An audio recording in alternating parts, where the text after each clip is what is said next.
गोबर के कंडों से राम राम बुला दिया।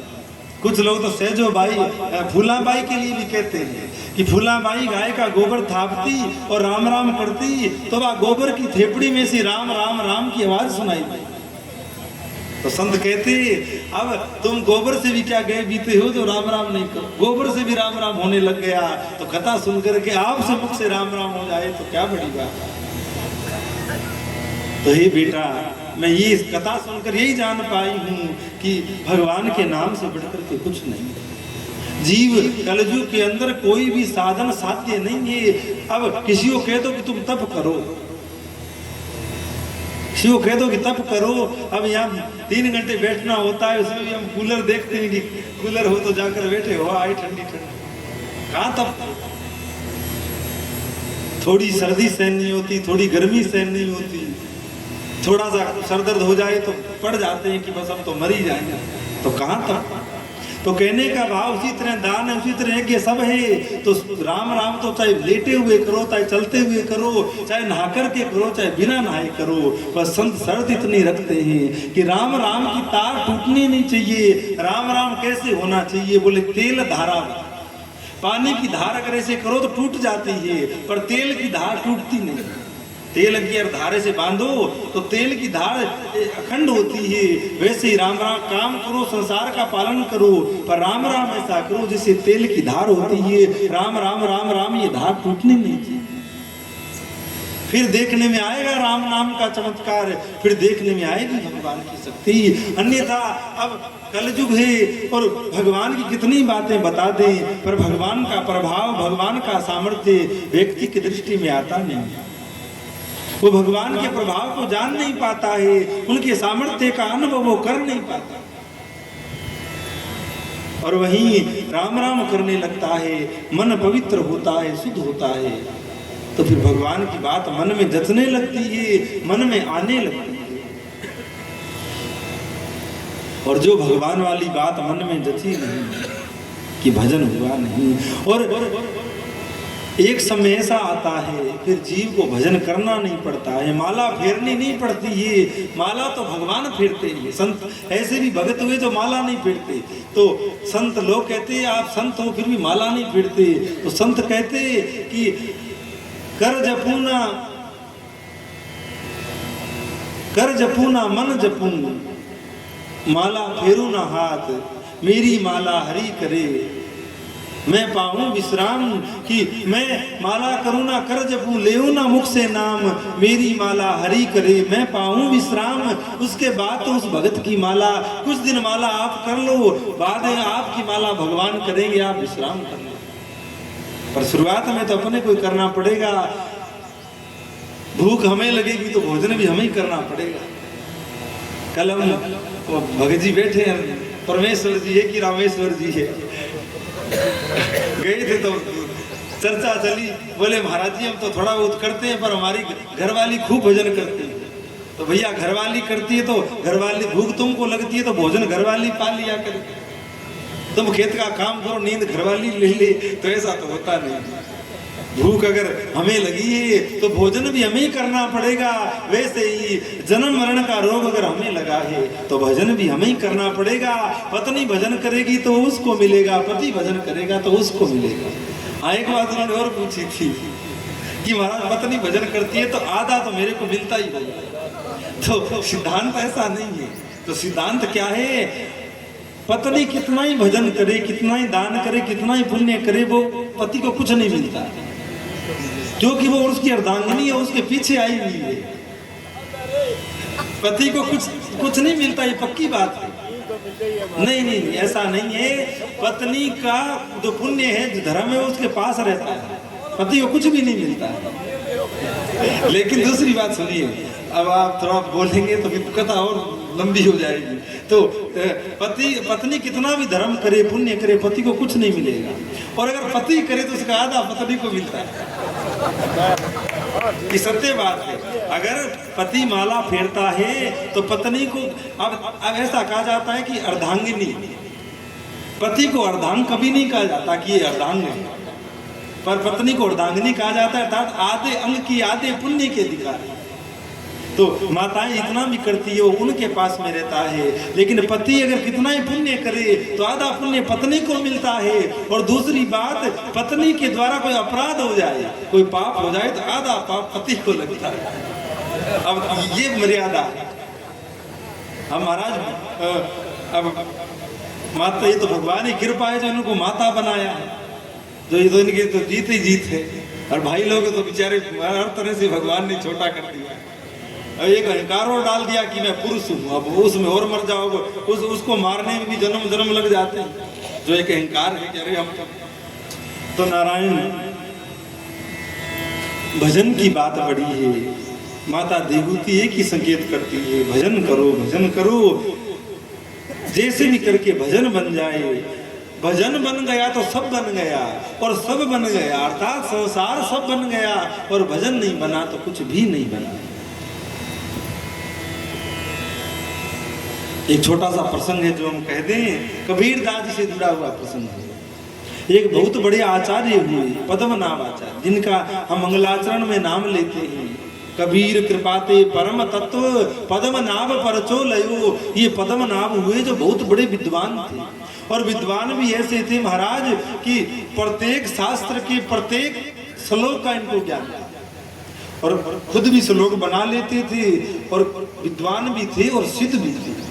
जब ये ज्ञान चर्चा करने बैठते तो मानो सरस्वती इसके इनके कान में बता देती कि इसका उत्तर ये है, इसका उत्तर ये है। इतने बड़े विद्वान थे, और जगह जगह जाकर के वो शास्त्रार्थ करते थे। अब आजकल तो क्या है कि विद्वान भी नहीं रह गए, और शास्त्र ये एक तरह का नाटक रह गया है। पर पहले है ना, जैसे राजा लोग होते तो उनके दरबार में बड़े बड़े रत्न हुआ करते थे, तो विद्वान भी एक तरह से रत्न माना जाता था जो राजा के दरबार में रहता था। और वो विद्वान जो होते थे वो अलग अलग राज्यों में जाते, वहाँ के विद्वानों को हराते, और वहाँ से कुछ वो सामग्री उनको कुछ मिलती है साहब। तो पद्मनाभ भी बड़ा विद्वान था, और इधर उधर घुमा करता, विद्वान होता, बड़े बड़े ब्राह्मणों को हरा देता, तो वो ब्राह्मण उसके चेले बन जाते। तो गांव के गांव उनके शिष्य थे। जब वो चलता था तो 20 बैलगाड़ियों में शास्त्र चलते थे, 50 रसोइये, 50 लोग, बड़ा एक काफिला चलता था। और उन्होंने पूरी धरती का भ्रमण किया, एक भी विद्वान उनको नहीं मिला जो उनको हरा दे। विज्ञान इतना इस कोटि का ज्ञान था, इस कोटि की बुद्धि थी। और ब्राह्मण वैसे भी लक्ष्मी कृपा तो ब्राह्मणों पर कम होती है, पर सरस्वती की कृपा पूरी होती है। ये ब्राह्मण जरूरी नहीं कि धनवान हो, पर बुद्धिमान अवश्य होता है। कोई दो चारों को छोड़ दो अलग बात है, कोई हो कोई कुकर्मी तो बात अलग है, बाकी अगर ब्राह्मण है तो फिर विद्वान जरूर होगा, उसके पास ज्ञान अवश्य होगा। तो ऐसी कृपा उन पर। तो उन्होंने पूरे भारत का, पूरे जहाँ जहाँ लोग रहते वहाँ सब जगह भ्रमण किया, और सब जगह लिखित में ले लिया, मेरे से बड़ा कोई विद्वान नहीं, मेरे से बड़ा कोई विद्वान। आखिर में वो काशी में गया। अब जो काशी है वो विद्वानों की नगरी है, और 7 पुरियां आपने सुनी होगी। शपथपुरी जो है वो शपथपुरियां भगवान का ही शरीर है। जिस तरह अयोध्या है वो भगवान का मस्तक है, मथुरा है वो भगवान का कंठ है, उसी प्रकार काशी जो है वो भगवान का नाक है। काशी जो है वो भगवान का नाक है, और नाक भगवान की बड़ी है, और सब नाक की लड़ाई है, पूंछ की लड़ाई है। तो वो विद्वान जब काशी में पहुंचा तो काशी के ब्राह्मणों में, विद्वानों में बड़ी चिंता हो गई कि ये बहुत बड़ा विद्वान है, सबरे चारों वेद इसको कंठस्थ है, सब उपनिषद, सब वेद की शाखाओं का ज्ञान इसको है, और इतने बड़े विद्वान तो यहाँ है। तो अगर इसने काशी को हरा दिया तो मानो कि पूरी काशी की नाक कट जाएगी, अर्थात भगवान की नाक कट जाएगी, ऐसा था। तो सब ब्राह्मण चिंता करने लगे, क्या करें, बड़ी समस्या हो गई। विद्वान तो थे, पर कोई यजुर्वेद का था, कोई सामवेद का था, कोई अथर्ववेद का था, कोई ऋग्वेद का। मान लो एक आदमी सब शास्त्रों का विद्वान नहीं था। सबने भगवान विश्वनाथ की आराधना करी, भोलेनाथ को प्रसन्न किया, तो भोलेनाथ ने उनको आकाशवाणी या कुछ भी संकेत किया कि तुम चिंता नहीं करो। काशी में एक संत विराजते जिनका नाम कबीर दास है, और उनसे आप उस ब्राह्मण का शास्त्रार्थ करवा। ब्राह्मण सबने कहा, महाराज जी आप क्या कह रहे हो, कबीर दास जी संत जरूर हैं पर वो तो अनपढ़ गवार है।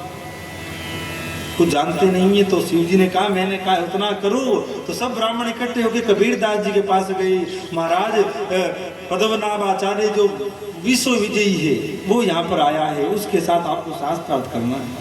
कबीरदास जी ने कहा, आप जैसे इतने बड़े बड़े विद्वान ब्राह्मणों के होते हुए मुझ जैसे अनपढ़ गवार को शास्त्रार्थ करवाते हो। कागज कलम गई नहीं, कलम गई नहीं हाथ, कि मैंने जो कागज कलम कभी छुआ नहीं, उस आदमी को कह रहे हो कि तुम शास्त्रार्थ कर लो।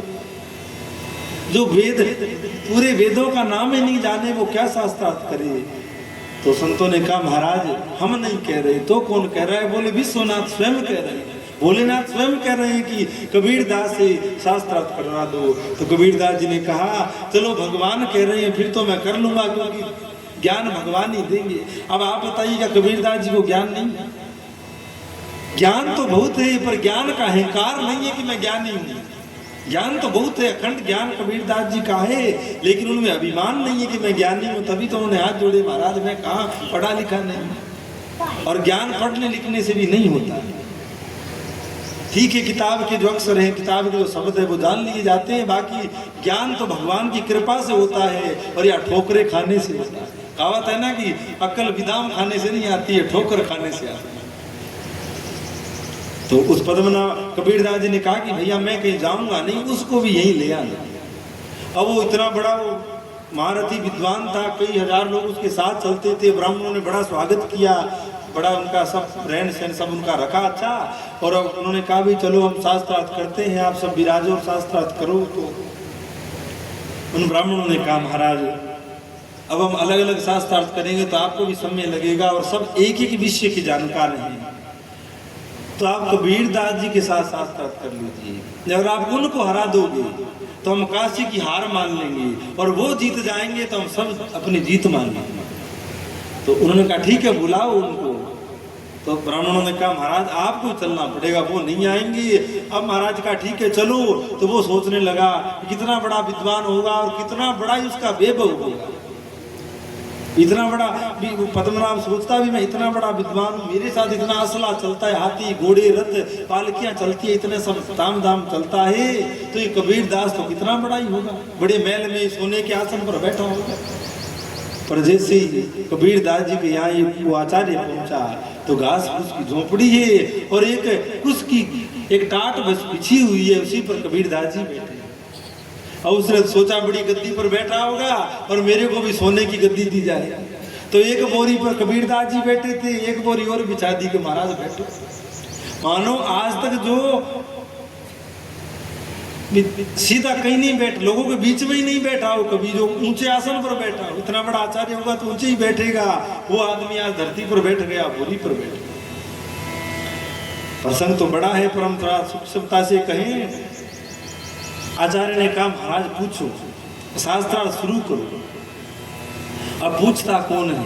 जो अज्ञानी होता है या जिसको कुछ जानना होता है वही पूछता है, जिसको सब कुछ पता है वो क्या पूछेगा। तो उस आचार्य को ऐसा अभिमान था कि मैं क्यों पूछूं, मैं तो सब जानता हूँ, आप लोग पूछो भी कुछ पूछना है तो कबीरदास जी से कहा कुछ पूछो, क्या पूछना चाहते हो, शास्त्र कहाँ से शुरू करते हो। और कबीरदास जी कौन से अधूरे थे, कबीरदास जी को भी पूर्ण ज्ञान था। उसने कहा मुझे भी कुछ जानना नहीं। देखो एक तो संशय होता है, एक ज्ञान होता है। जहाँ पर पूर्ण ज्ञान हो जाता है वहां पर कोई संशय नहीं रहता है, और जहाँ संशय नहीं रहता है वहाँ शांति होती है। वहाँ फिर मन में बुद्धि में उथल पुथल नहीं रहती है, ये बात कैसे वो बात कैसे, फिर एकदम शांति होती है। और ज्ञान की प्राप्ति दो नहीं है, संसार में तो दो है। भोजन बनाने का ज्ञान और भोजन पाना अलग अलग है। प्यास लगी है इस बात का ज्ञान और चलकर पानी पीना अलग अलग है। लेकिन ज्ञान की प्राप्ति और ज्ञान का फल दो नहीं है। ज्ञान की प्राप्ति ही ज्ञान है और वही उसका फल है। तो कबीर दादा ने कहा मुझे भी कुछ नहीं जानना, मैं भी पूर्ण हूँ, संतुष्ट हूँ, मुझे कुछ मन में कोई नहीं है कि मैं ये पूछूं ये पूछूं। अब आपस में ही होने लगा, वो कहे तुम पूछो, वो कहे तुम पूछो। अब आखिर में किसी को तो छोटे बाप का बनना था। कबीर दास जी ने कहा चलो छोटे बाप का मैं बन जाता हूँ, भाई आप तो बड़े विद्वान। पर आचार्य जी मैं जो पूछूंगा उसका उत्तर आपको इन कागजों में नहीं मिलेगा। तो कहाँ मिलेगा? बोले आपके जीवन की किताब में मिलेगा। आपके स्वयं की मन की किताब में मिलेगा। उत्तर ईमानदारी से दीजिएगा। बोले महाराज पूछो। बोले पढ़ के समझे कि समझ के पढ़े, पढ़ के समझे कि समझ के पढ़े हो, अहो कहो कबीराए, क्या तुम पढ़कर समझ गए, क्या समझ करके पढ़ लिया, इस बात का उत्तर दो। अब महाराज इधर उधर वेद पलटने लगा, इधर उधर ग्रंथ देखने लगा, और कभी आंख बंद करता कि सरस्वती आकर कान में बता जाए, वरना सरस्वती जी आ रही है, वरना ग्रंथ में उस बात का उत्तर मिल लिया है। कबीर आज तक ऐसा नहीं हुआ था कि उसको वेदों को देखना पड़ा, लेकिन वो तो उस बात का उत्तर तो उसके जीवन से था। ग्रंथ की बात अलग है और स्वयं की बात अलग है, और असल में स्वयं की बात असल है कि ठीक है ग्रंथ में कोई बात आई है तो ग्रंथ में आई है। असल में वो बात कब मानी जाए जब वो बात जीवन में, वो बात जीवन में, इसीलिए बात बड़ी होती है। तो कबीरदास जी ने कहा महाराज इन कागजों को मत इधर उधर करो, ये इस बात का उत्तर तो आपके मन से मिलेगा। तो ना तो वो पढ़कर समझे थे और ना समझ कर पढ़े थे, इसीलिए क्या कहते कुछ बोलते बना नहीं। आज इतने वर्षों के बाद में पहली बार पद्मनाभ आचार्य चित हुआ, हार जैसा उसको लगा। सब ब्राह्मण कबीरदास जी की जय जयकार करने लगे। भोलेनाथ ने बड़ा सही किया, भगवान की नाक बचा ली। कबीरदास जी ने भी कहा कि हमें कोई उतावली नहीं है कि अभी बताओ, एक दिन में, 2 दिन में, महीने में, साल में, जब समय मिले तब बता देना। तो कहा महाराज इस बात का उत्तर मैं कल दूंगा। कहा ठीक है। तो वो इधर उधर घूमने लगा, काशी के घाटों पर निकल गया। अब मान तो मर ही गया था, मान लो एक तरह से मर ही गया था। इतना अहंकारी आदमी हो, अहंकार में डूबा, और कोई उसके अहंकार को तोड़ दे या अहंकार पर चोट कर दे तो क्या हालत होती। तो और दूसरी बात हम कहें, भगवान की कृपा किस प्रकार हो जाए ये कोई कह नहीं सकता। क्यों? और होती किस पर है? जो व्यक्ति कहीं न कहीं सच्चा हो, कहीं न कहीं ईमानदार हो, कहीं न कहीं वो अपने आप में कुछ ईमानदारी रखता हो, सच्चाई रखता हो, भले ही वो डाकू है, भले ही वेश्याएं हुई, पर कहीं न कहीं वो अपने आप में ईमानदार, अपने आप में कोई डाकू था, चोर था। अब वाल्मीकि जी का चरित्र आप सुनते हो, डाकू था पर कहीं न कहीं जगा हुआ था, कहीं न कहीं अंधेरी रात में कहीं न कहीं एक दिया जल रहा था, टिमटिमा रहा था, और उसी से महाराज पूरी आग लग के पूरा प्रकाश हो गया। तो भगवान शिव ने सोचा इतना बड़ा विद्वान है और इस विद्वता के अहंकार में मर जाएगा तो ब्रह्म भूत बनेगा, ब्रह्म राक्षस बनेगा, कृपा करूं। तो क्या लीला शिव जी ने काशी में लीला प्रकट करी। इधर उधर घूम रहा था, थक गया तो पीपल के पेड़ के नीचे बैठ गया,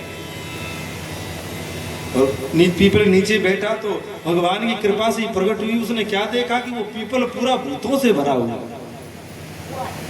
पीपल पर भी भूत रहते हैं। बेरी हुआ, पीपल हुआ, जामुन हुआ, ये कुछ पेड़ हैं जिन पर प्रेत लोग निवास करते हैं। पर कौन से प्रेत रहते हैं? जो ब्रह्म राक्षस हो, ब्रह्म पिशाच हो, वो इधर नहीं होते, वो तीर्थों में या बड़े नगरों में हुआ करते हैं। आपके यहाँ तो छोटे मोटे भूतनी होते हैं, वो हनुमान चालीसा पढ़ लो, सुंदरकांड पढ़ लो तो भाग जाते हैं। पर जो ब्रह्म राक्षस होते हैं वो बहुत भयंकर होते, धुंधकारी, जैसे आपने कथा सुनी।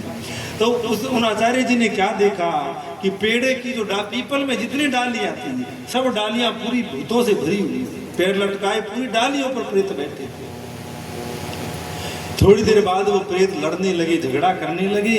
झगड़ा किस बात का था कि एक डाली थी जिस पर प्रेत बैठे थे, लेकिन एक जगह खाली थी जिसे, तो कोई भूत आया, वो वहां पर बैठने लगा। तो जैसे वो बैठने लगा तो बूढ़े भूत ने कहा कि यहाँ मत बैठो। बोले क्यों? बोले ये सीट रिजर्व है, पहले से बुक करी हुई है, यहाँ कोई आएगा और वो बैठेगा। तो अच्छा यहाँ आएगा बैठेगा, तब कहाँ है? बोले अभी तो वो जीवित है, अभी तो वो मरा नहीं है, मरने के बाद आएगा और यहाँ बैठेगा। तो बोले महाराज उसका नाम क्या है? तो बोले उसका नाम है पद्मनाभ आचार्य। अब आचार्य जी नीचे बैठे, सीना छूट गए, अरे राम राम, इतना बड़ा विद्वान, नित्य गायत्री का जप करने वाला और इतना यज्ञ अनुष्ठान करने वाला, इतना बड़ा विद्वान मैं भूत बनूंगा? और ये बात सत्य भी है। ये हमारे, अब सब बातें कहने के जरिए पर आ गई सो कह देते हैं, ये हमारे अनुभव की बात है। ऐसे ऐसे प्रेत देखे जिनको गीता जी याद थी, जिनको भागवत जी की कथा याद, वृंदावन पूरी पूरी वो वेद पूरा पूरा वेद कंठस्थ करवा दिया भूत ने किसी भगत को। ऐसा तो अरे मैं इतना बड़ा विद्वान क्या मरकर भूत बनूंगा, ब्रह्म राक्षस बनूंगा। तो वो पूरा दृश्य वो देख रहे थे। तो बाद में व्यक्ति ने पूछा, उस भूत ने पूछा, अरे इतना बड़ा विद्वान ब्राह्मण क्या भूत बनेगा, क्या प्रेत बनेगा? तो क्या ज्ञान का ही फल होता है? बोले उसको ज्ञान हुआ कहाँ? वो तो किताबी ज्ञान होता है कि ज्ञान का बोझ लादे हुए है, उसको ज्ञान हुआ नहीं। ज्ञान हो जाता तो वो जिस मार्ग पर लगना चाहिए वहां लग जाता। ज्ञान का फल ये नहीं है कि किसी के साथ शास्त्रार्थ करो, किसी को नीचा दिखा दो, किसी का अपमान कर दो। और ये क्या करता है? बोले ब्राह्मणों से शास्त्रार्थ करके उनको हरा देता है, उनकी बेइज्जती करता है। शास्त्रार्थ में यही होता है भी हरा दिया, उसके ग्रंथ छीन लेता है, उसको चेला बना लेता। और एक बात ये भी आई है, जो ब्राह्मणों को संतों को तू करते हूं करते करके बात करता है वो भी नरक में जाता है। इसीलिए